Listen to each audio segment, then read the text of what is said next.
Hello, everyone. This is JVL here with my best friend, Sarah Longwell, publisher of the Bulwark. And Sarah, you just recorded a day or two ago, I think, a focus group with Senator Alyssa Slotkin. And shortly after that recording, the President of the United States said that she should be put to death. Yeah. Specifically that she should be put, like, not a generic, like, whoa, Democrats are the enemy of the people.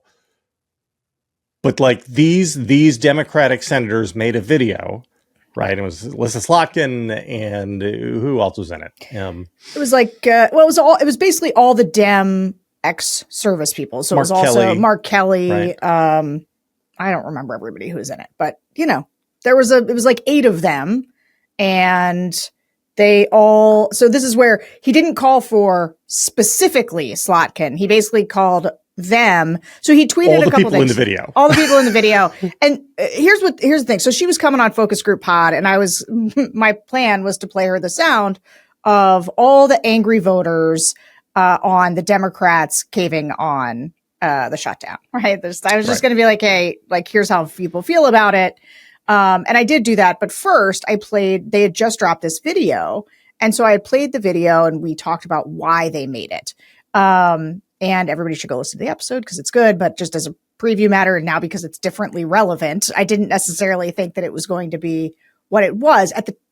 They put out this video that was like, hey, we're all military members or service members, and we just want to let people know that you do not have to follow illegal orders if given. That it's not.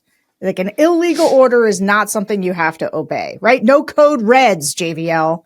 They don't have to follow a code red. It says so right there in the oath they take. Yeah. Right. So, and so I was like, but why did you guys make this video? Like, what it feels like it, I mean, broadly speaking, it makes total sense why one might want to remind, since Trump is basically saying the opposite everywhere he goes to the military. But I wondered if there was something specific that had caused them to make this. And it was that they're hearing from all kinds of people in the military and other members of the armed services, like, hey, I'm so freaked out. I'm so, I don't know what to do. How do I handle this? Should I resign? Should I quit? Should I not be here? Right. So people who are wigged out by Trump's deployment of the National Guard. And as you can imagine, there's a lot of people, and she personally, because she was, in the service, like, encourages people to join. She like knows a lot of people who she's saying, oh, you should go do this. It's a great way to serve your country. And those people are coming back to her being like, oh no, like, what do I do? Thanks for the advice, bro. Yeah, and so she wants people to continue to join. Sure. So that's why they did it, to kind of say, like, we got your back. There's other people here. And, like, let us tell you that you do not have to do this. I'm like, okay.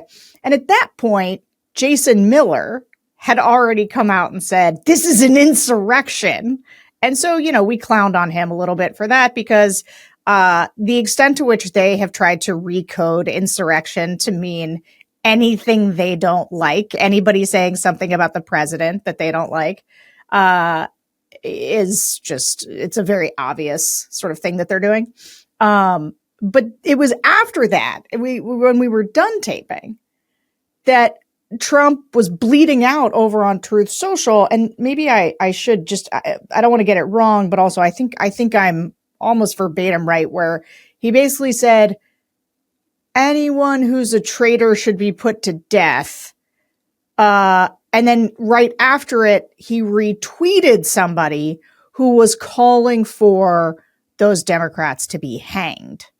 So not a lot of ambiguity. It's not like a misunderstanding. Go ahead. Do you have it right there? Seditious behavior, all caps, punishable by death, all caps. He shared a different post written by another person that said, hang them, George Washington Wood, ! Yeah. So do we have to parse this? It's like, I think we cracked your code. You're saying you want them dead, right? Pretty straightforward. Yeah. Again, imagine if Barack Obama George W. Bush, anyone, Bill Clinton. I mean, just literally pick any president. I don't know, like John F. Kennedy, Dwight D. Eisenhower, like either party, any president, either party. And then it's just would be weird if Eisenhower had been tweeting. That's just the way he talks, like he's a straight shooter, and he communicates directly with the American people. And he tells them how he feels, and people understand what he means by that. Yeah. Well, they understand it so well. The White House had to put out a statement last night that said, Trump does not want to hang Democratic officials. Like, so normal. It's like one of these all caps headline. Trump does not want Democratic officials executed. Oh, okay. Thanks. Probably. And it is one of these things where it's like the only reason this is how we all get frog boiled, right? Is the only reason that this is not immediate 25th Amendment, immediately get this guy out of here, immediately impeach him, is because we've been slow walked into the insanity to the point of us being like, oh, look, now he's calling for the death of senators. It's Thursday. So our buddy Nick Cottagio wrote a fantastic piece about this yesterday. I say our buddy. I've never actually met him or spoken to him. I've spoken to him once. I think we traded emails twice, maybe. But he noted in all of this that two things. First of all, that it is not clear that the message that the Democratic senators were sending is correct, in the sense that if you disobey illegal orders, you'll be okay. We've got your back. In fact, because of what Hegseth has done to the JAG Corps and because of the president's use of the pardon power, if you are, say, a Navy captain down by Venezuela and you're given an illegal order to blow up a boat for which there is no legal authority allowing for such an attack, you are in much worse shape. You're much better off complying with it than not complying with it. If you don't comply with it under this president and this Secretary of War, you could wind up in jail. And if you do comply with it, and there's trouble later on, first of all, nobody's going to prosecute you later down the line. And secondly, if somebody tried to, the president will pardon you. Like he loves war criminals. Yeah, that's true. The president loves him some war criminals. But the second thing is that we are at the moment where the rule of law itself is now a partisan issue, and one party is in favor of it, and the other party is openly against it.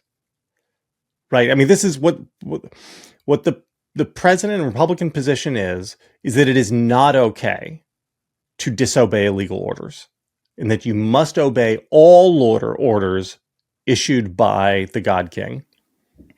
Yeah, I mean, right. So that's their position. Well, it is. And it's interesting to me. I've been kind of going back and forth on this. I don't know what you think.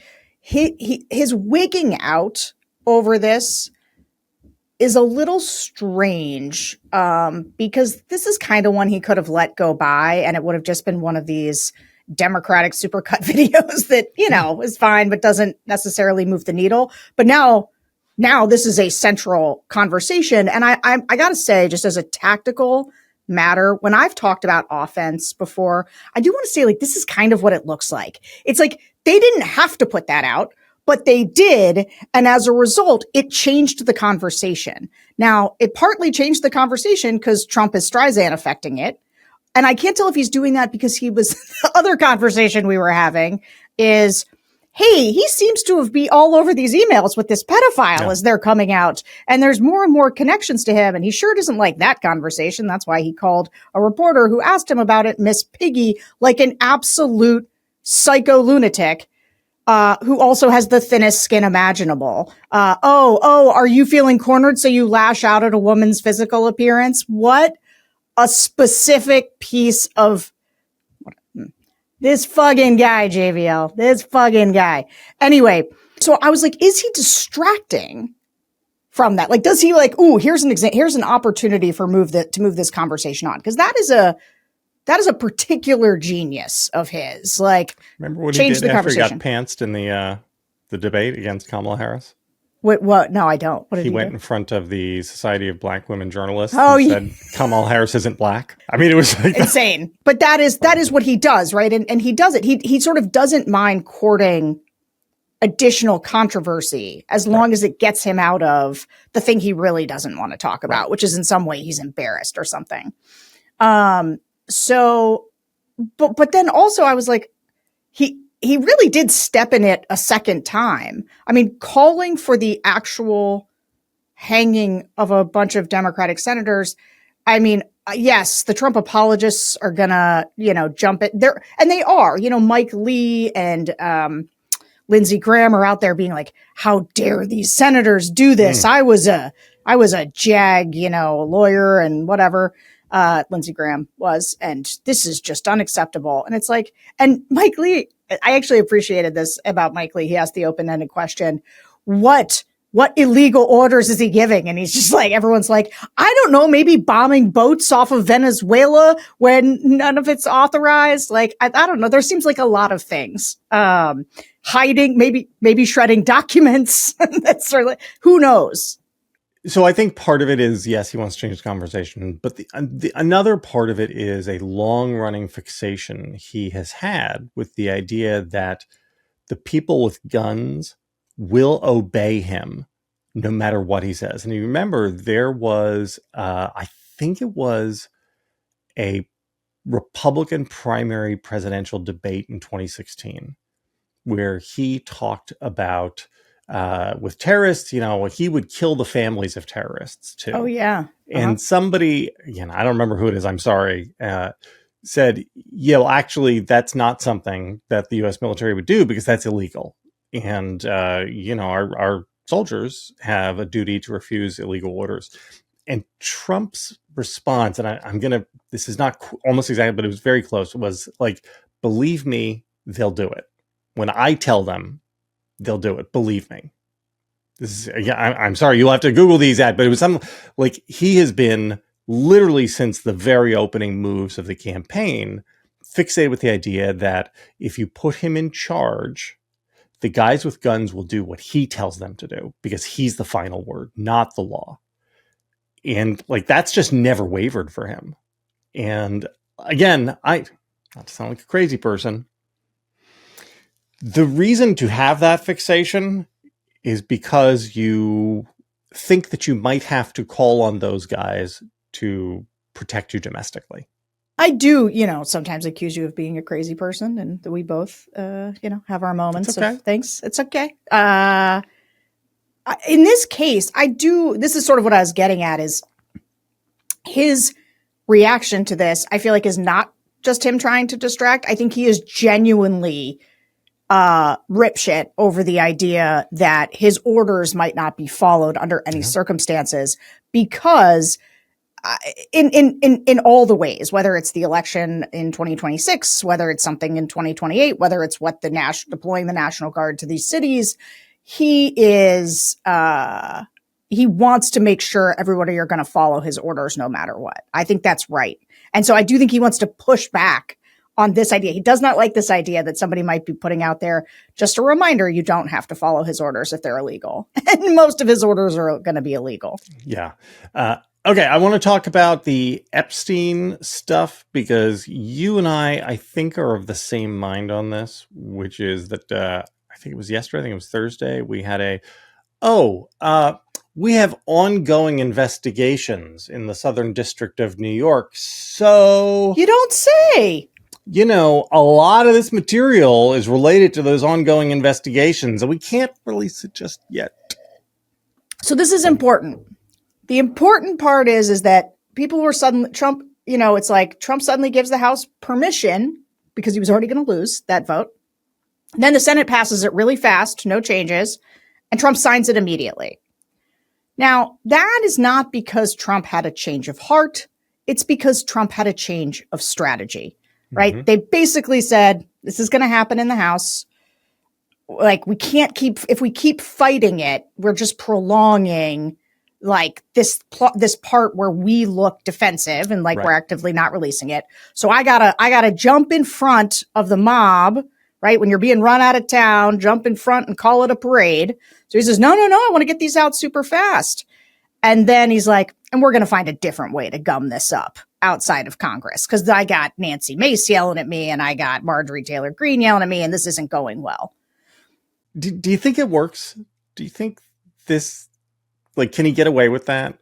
So this is the thing I don't know. I talked about this on, we talked about this on Next Level. But I do feel like another thing that's pressuring them that they hadn't quite counted on before. Like he was like, I got this locked up with Bondi and Kash. Mike Johnson's going to keep it at bay in Congress. This is fine. And then the stuff started to come out from Epstein's estate. Right. And they were like, well, we don't know exactly what's in there. And my guess is that the DOJ has subpoenaed a lot of that or has seen it or whatever at parts of the investigation, but somebody else has it.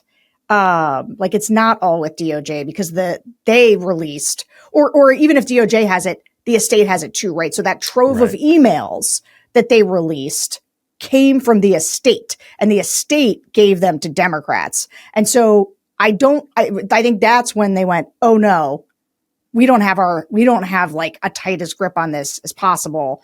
And so, you know, obviously none of us know what they have, but he's trying to get it back into the control of Bondi and Kash, which means they're in charge of what's redacted. They're in charge of what's released. They're in charge of trying to also kick up distractions with, you know, the other people who are in there who, by the way, go ahead, please release all of it. Like this is such a funny one for Republicans where they keep being like, well, you know, there's going to be Democrats in there too. You're like, great, we should know who they are. Yeah, tell us. We don't like, care.